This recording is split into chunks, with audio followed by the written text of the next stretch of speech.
programs offer many languages. Please visit suprememastertv.com/schedule. Nos programmes offrent plusieurs langues. Veuillez visiter suprememastertv.com/schedule. Nuestros programas ofrecen varios idiomas. Visite suprememastertv.com/schedule. Nossos programas oferecem vários idiomas. Acesse suprememastertv.com/schedule. हमारे कार्यक्रम पेश किए जाते हैं कई भाषाओं में। कृपया देखें suprememastertv.com/schedule。我们的节目提供多种语言，请看 suprememastertv.com/schedule。 Rancangan kami menawarkan banyak bahasa. Sila kunjungi suprememastertv.com/kehadapan-schedule. برامجنا متوفرة بالعديد من اللغات. يرجى زيارة suprememastertv.com/schedule. Наши программы предлагают много языков. Пожалуйста, посмотрите suprememastertv.com/schedule. మా కార్యక్రమాలు అందజేస్తున్నాయి అనేక భాషలలో. దయచేసి చూడండి suprememastertv.com/schedule. If you kept the three precepts above, no lust, no killing, no stealing, but if you lie, you still cannot be a Buddha. Please continue watching to find out more. Supreme Master Qinghai's lectures are not a complete meditation instruction. Please do not try alone. For free of charge guidance, please visit godsdirectcontact.org or contact any of our centers near you.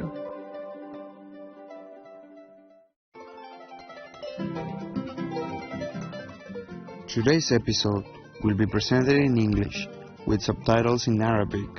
Aulasis, also known as Vietnamese, Chinese, Czech, English, French, German, Hindi, Hungarian, Indonesian, Japanese, Korean, Malay, Mongolian, Persian, Polish, Portuguese, Punjabi, Romanian, Russian, Spanish, Telugu, and Thai.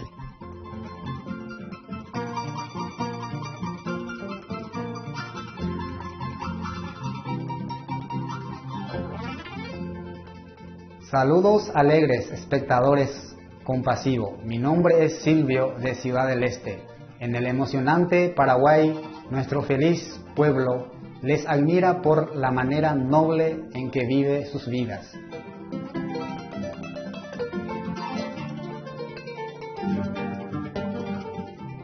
Paraguay, en lengua indígena, significa río perteneciente al mar. Sus verdes colinas ondulantes, sus ricos suelos y sus exuberantes bosques pristinos impresionaron tanto a los primeros exploradores que lo llamaron un segundo Edén.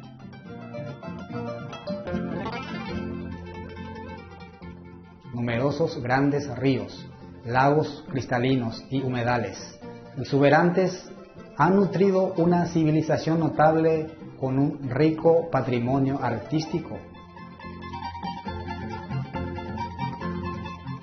Paraguay también comparte el segundo acuífero de agua dulce más grande del mundo, el acuífero Guaraní, con 3 países vecinos.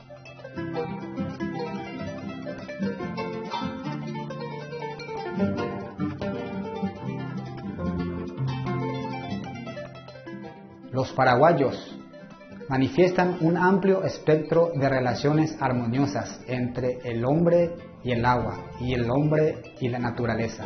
Las abundantes bendiciones de la naturaleza han ayudado a los paraguayos a perfeccionar el arte de la hospitalidad.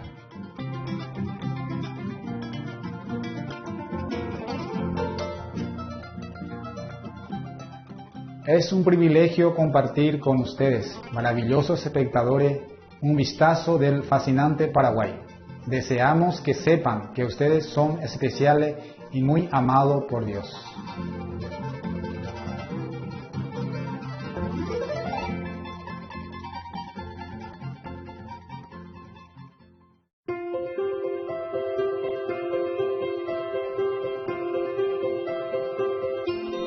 Durante más de 3 décadas, la maestra suprema CHINGHAI ha iluminado nuestro mundo con sus enseñanzas divinas. Una maestra totalmente iluminada, Ella imparte el método Kuan Yin de meditación a aquellos que desean descubrir inmediatamente la naturaleza de Dios interna y alcanzar en una vida la liberación eterna del ciclo de la transmigración. El método Kuan Yin ha sido practicado por todos los maestros iluminados, tales como Buda, Confucio, Guru Nanak, Jesucristo, Lao Tse, el Señor Krishna, el Señor Mahavira, el profeta Mahomet, la paz sea con él, y muchos más. Ella enfatiza que si siempre recordamos a Dios, ofrecemos servicio desinteresado a otros y seguimos las leyes del universo, alcanzaremos nuestro potencial más elevado como humanos y aprenderemos verdaderamente nuestro propósito en la tierra. La Maestra Suprema CHINGHAI es un extraordinario ejemplo viviente de compasión, enviando frecuentemente asistencia material y financiera, además de amor a los refugiados y a los desamparados, a las víctimas de desastres naturales y a otros que necesitan ayuda. La Maestra Suprema CHINGHAI está profundamente agradecida con el amado Dios por toda la ayuda financiera, consuelo y apoyo para los afligidos y necesitados, y cualquier buena causa a través de los años como una humilde receptora para su compasión y amor hacia sus preciados hijos. La Maestra Suprema CHINGHAI recibe apoyo y amor de numerosas organizaciones de medios de comunicación, gobiernos y personas individuales, así como muchos galardones de su parte, como por ejemplo el Premio Wuxi de la Paz 2006, considerado el Premio Nobel de la Paz de Oriente, el Premio al Liderazgo Mundial Espiritual en 1994, el Premio Mahavir en el 2008, la proclamación de los días 22 de febrero y 25 de octubre como Día de la Maestra Suprema CHINGHAI, nombrada Ciudadana Honoraria de los Estados Unidos, etc. Y ha sido honrada a través de los años con otros numerosos premios y galardones por sus excepcionales obras filantrópicas y humanitarias.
disculpamos por no poder mostrar otros muchos premios y honores, por falta de espacio y tiempo.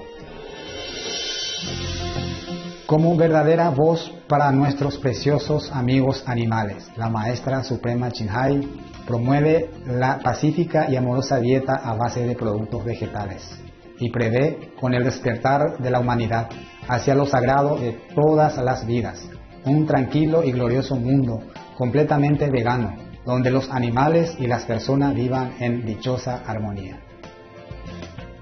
Sus iniciativas para difundir la tendencia vegana son diversas y entre ellas se incluyen la distribución del volante de vida alternativa, los restaurantes veganos internacionales, THANH, empresa de productos de alimentación veganos, productos de piel vegana, Supreme Master Television, además de hablar regularmente con influyentes líderes de gobierno y medios de comunicación y participar en conferencias televisadas sobre el cambio climático, etc. Tanto si somos conscientes de ello como si no, sus esfuerzos han tenido una enorme influencia sobre la conciencia mundial del estilo de vida respetuoso con los animales y de cómo esta manera benevolente puede traer paz duradera entre las naciones, a la vez que salvamos nuestro planeta del cambio climático y de los desastres. A lo largo de los años, la Maestra Suprema CHINGHAI ha viajado por todo el mundo, desde las Américas hasta África, desde Europa hasta Oceanía, y ha ofrecido cientos de discursos al público y a sus discípulos sobre muchos temas espirituales. Hoy tenemos la bendición de presentar una de estas inspiradoras conferencias titulada El Suragama Sutra.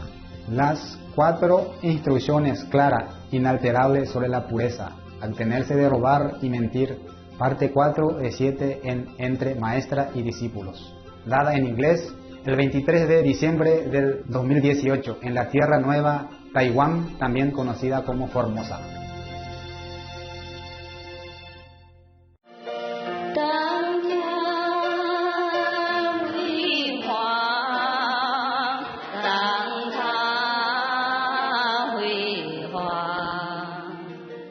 We go back to the precept, not going astray from the precepts. Okay. The Buddha continued, if bhikshus, monks, do not store away anything. Bhikshus is a Sanskrit term for monks, for renunciates, yeah? And mostly referred to as monks only. Bhikshuni is nuns, okay? The one who take full precept, 200 something precept, okay? And the rest to at bhikshus, mean real monk, full monk. And the bhikshuni is the one, the same, okay? Otherwise, you can refer to as just monk and nun. Okay? In this, the Buddha addressed the full monk, the high monk. Okay? And at that time, normally in the old time in India, we don't have bhikshuni.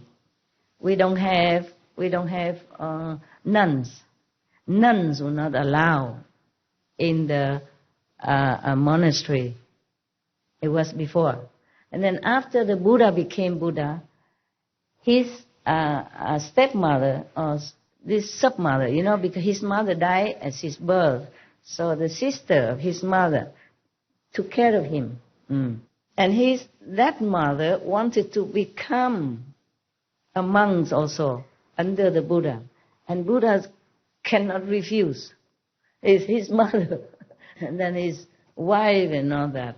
That's how the nuns' order came into being. Okay?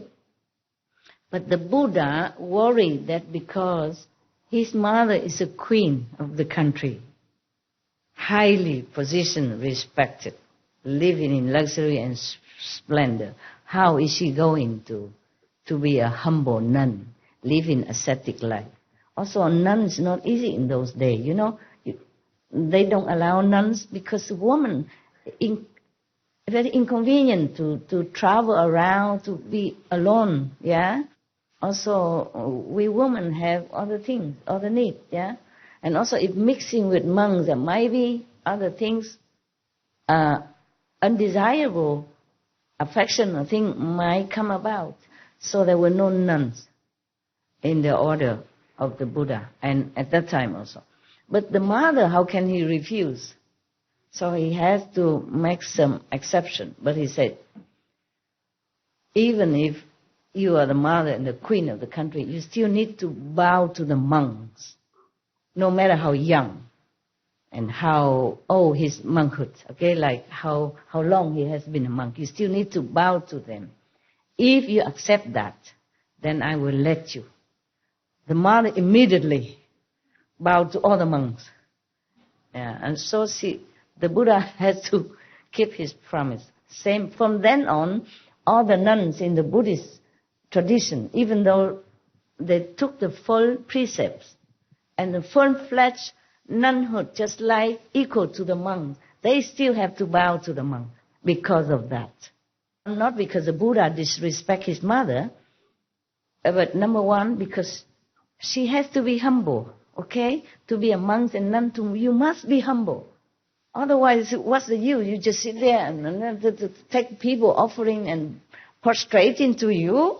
Therefore, the Buddha make them go out and begging and all that, just to train humility and lessen greediness, yeah, and possessiveness. So being a monk and nun also has a very good advantage. You train yourself in some discipline. It's a very noble kind of lifestyle. Very frugal, very humble, but high living, high thinking, high enlightenment. And now, even if these monks and nuns might not study with me or something, I always, when I see monks and nuns outside, when I pass by in the airport or outside, I always make offering and always make obeisance to them because I respect their ideal. Not their body, but their ideal, their goal, the noble aspiration. I respect that. I always help. I always offer whatever I have in my pocket at that time. Anything. And pay very much respect, humbly to them. Because I think that kind of noble ideal of monkhood as nunhood is very difficult for anyone to follow. And if they can uphold it, they deserve respect. Whether or not they will be liberated or not liberated, I don't know who is high monk, who is low monk. I respect them all, okay? The ideal of life. You connect the pieces that we can't get from the Bible or the Sutra. We can read, and read, but we can't connect it the way you do it. Oh, really? Wow. I'm proud of myself. Thank you, Fred. Thank you. I don't know, it just come out. You can see, I always lecture spontaneously, talk spontaneously. I don't have any prompters or anything, whether or not I talk with the public or I talk with you. There's nothing prepared. Well, it's something maybe you have to know or you should know so that it strengthens your resolution in your practice. Yeah? It clears some doubts in your mind. So when you meditate, you're more focused. That's also good for you, huh? One other thing. When people read the Bible, they can associate things with Jesus. But they cannot remember or they cannot associate it with any other master in any other way. And by listening to you and coming to know you and coming to understand what you're saying, now I can connect the Bible. And I really didn't understand it like you think you do. But I can understand it now because listening to the pieces you put together and the way you can hear one part and you don't quite understand it, but you can remember a scripture or two to connect everything. And this is what you've been able to do. You enlighten, that's why. Yeah. By listening to talk, you can also be enlightened. It's just one method of enlightenment. One of the 84,000 methods. Yeah. Yeah, some monks in the Buddha's time, just hear the Buddha's voice. He became enlightened, became arhat. And that's how some people get enlightenment also, okay? It's just that Kuan Yin method is the surest way, the long-lasting and always can rely on, okay? The Buddha said that, but in another retreat, I will remind you again. I don't think we have time for this retreat, but another retreat, okay? When you go home, work, take a rest for me, and then I recover or do some more of my job, and then we have another retreat, then we go further, okay?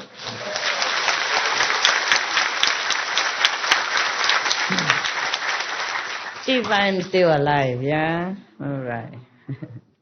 Okay, now. Yeah, because sometimes I'm thinking to myself, can I continue? That's what it is. But thanks to your support and your love and your enthusiastic energy, I survive every time I come out. Survive.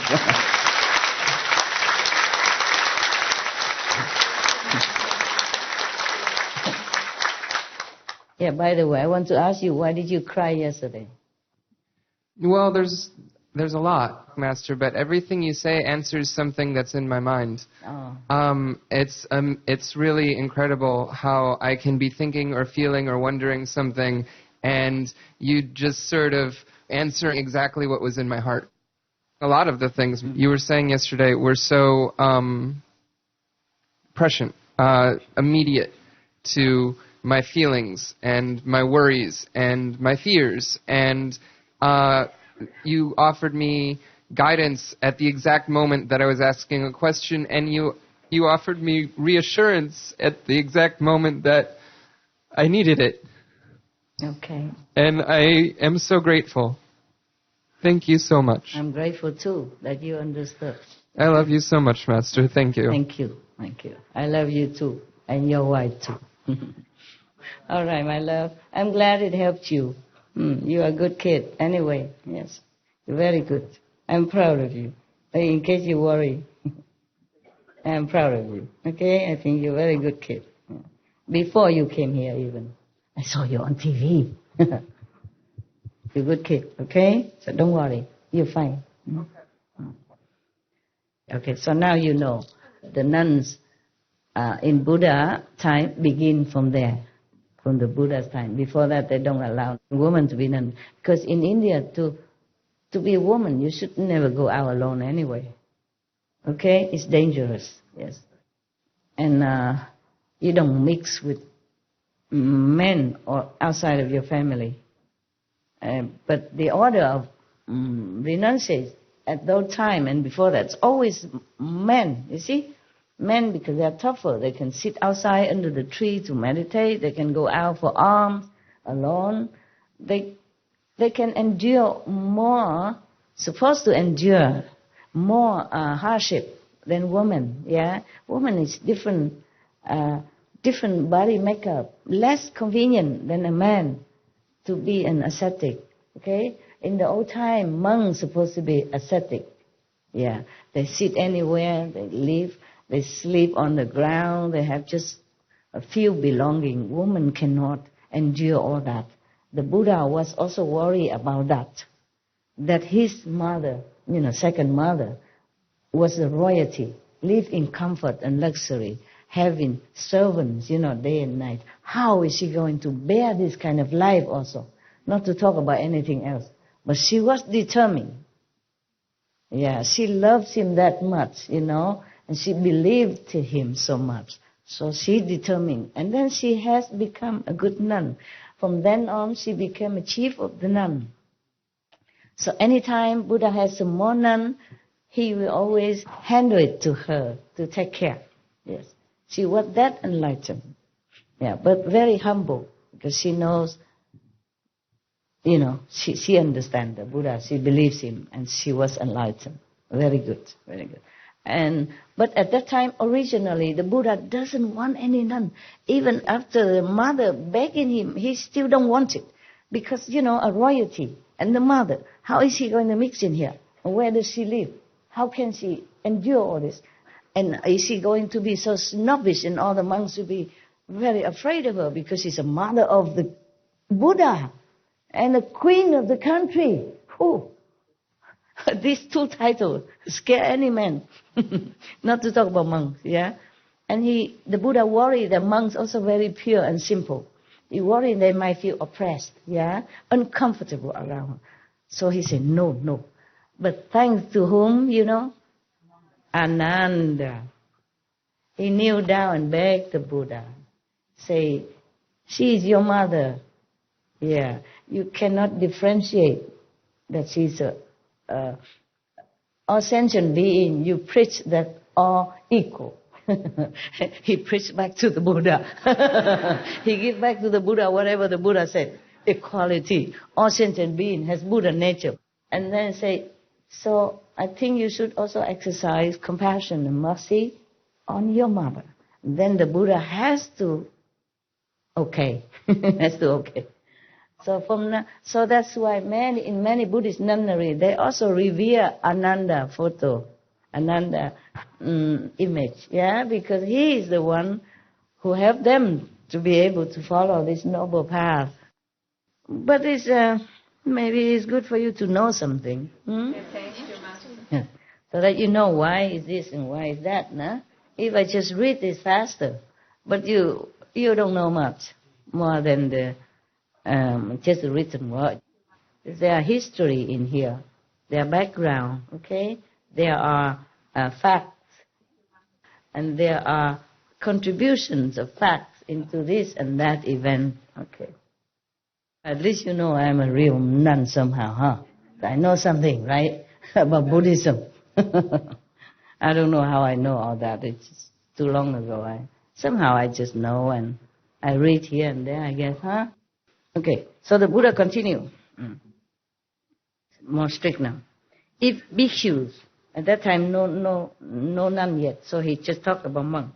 If monks do not store away anything but their robes and bowls, if they give what is left over from their food offerings to hungry living beings, if they put their palms together and make obeisance to the entire great assembly, humility, okay?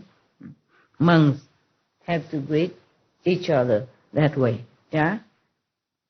respectfully, humbly. So, if when people scold them and they can treat it as praise, monk, people scold them, they have to think it's like a praise to them, meaning no feeling of rejection or displeasure, the feeling like they are helping them. Yeah, of course they're helping them to train their humility, no? Or take away some of their karma. All right, so if they can sacrifice their very bodies and minds, giving their flesh, bones, and blood to living creatures, when needed, if needed, yes. And if they do not repeat the non-ultimate teachings of the third come ones as though they were their own explanations. Meaning, if they repeat the words of the Buddha, they should not claim it as if it's there, like they're so wise and so knowledgeable. But they probably have to credit like, first I have heard, and the Buddha said that, the Buddha said this, Not like just talk like, like he knows everything, just as if he is the Buddha himself, possessing all this wisdom. Then it's like also like stealing, pretentious and faking, like faking, as if they were their own explanation. They should not, okay? Misrepresenting them to those who have just begun to study. Then the Buddha gives them his seal as having attained true samadhi.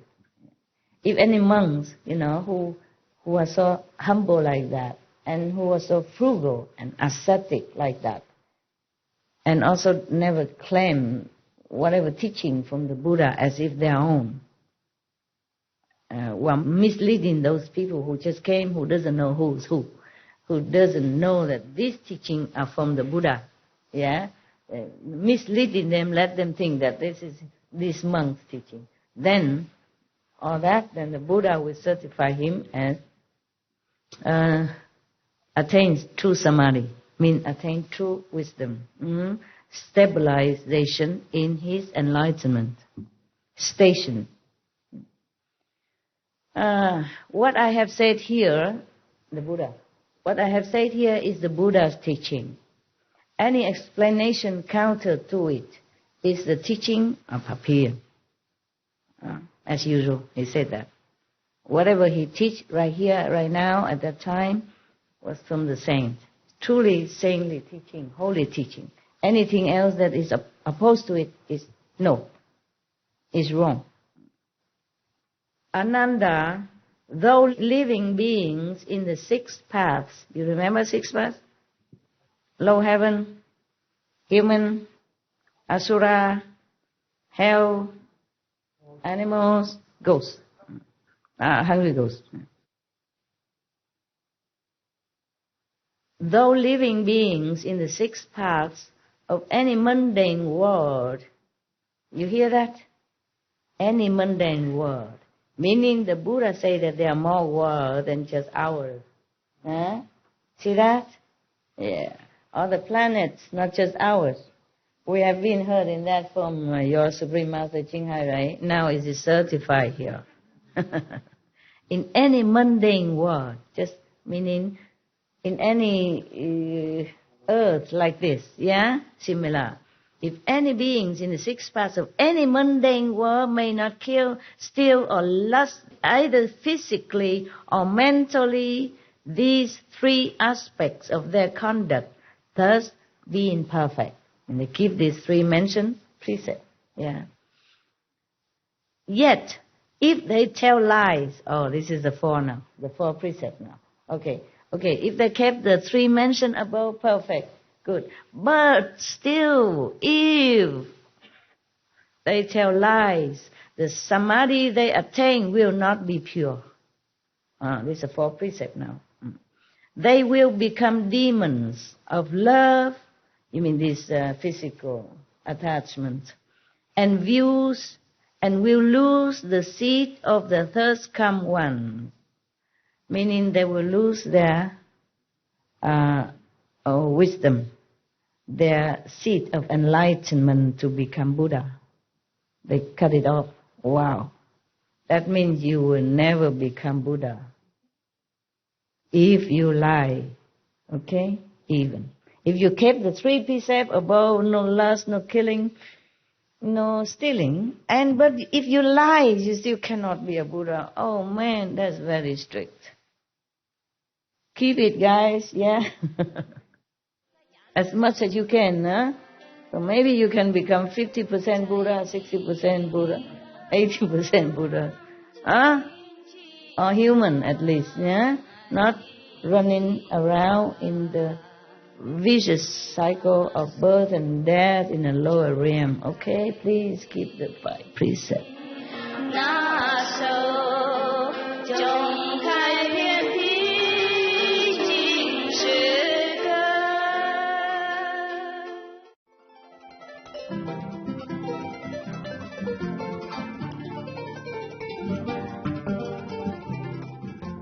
Miradores, espectadores, apreciamos su compañía en el episodio de hoy titulado El Suragama Sutra. Las 4 instrucciones claras e inalterables sobre la pureza, abstenerse de robar y mentir. Parte 4 de 7 en Entre Maestra y Discípulo. A continuación viene del sagrado texto de la Hermandad Blanca Universal, La Paz Deseada, parte 2 de 2, en palabras de sabiduría, justo después de noticias de interés. Siga con nosotros en Supreme Master Television para más programación positiva. Que su bondad sea realmente apreciada por todas las vidas que tocan. Inspiring viewers, we appreciate your company for today's episode entitled The Surangama Sutra, the 4 clear and the unalterable instructions on purity. Refrain from stealing and lying. Part 4 of 7, on Between Master and Disciples. Coming up next is, from the sacred text of the Universal White Brotherhood, The Desired Peace, Part 2 of 2, on Words of Wisdom, right after noteworthy news. Please stay tuned to Supreme Master Television for more positive programming. May your goodness be truly appreciated by all whose lives you touch. Our programs offer many languages. Please visit suprememastertv.com/schedule and suprememastertv.com/BMD.